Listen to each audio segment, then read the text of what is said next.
Hey there and welcome. Let's dive into the problem we have at hand. We're setting up a CICD pipeline in Azure DevOps to test Terraform code for our organization's infrastructure. However, we're encountering an issue while trying to authenticate Terraform through a service principal in a YAML pipeline. Now onto the solution. To authenticate your Terraform code through a service principal in an Azure pipeline, you can utilize environment variables to configure the Azure provider. You can set the necessary environment variables like arm_client_id, arm_client_secret, arm_tenant_id, and arm_subscription_id at the task level. This allows you to securely authenticate Terraform commands such as init, plan, and apply.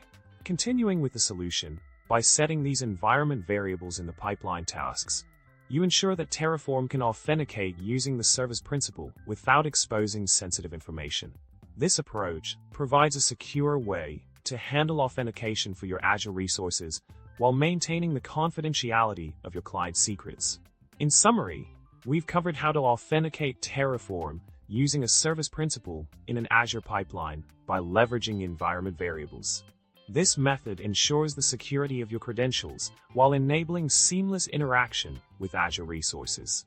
Remember to subscribe, like, and leave a comment below. Happy coding!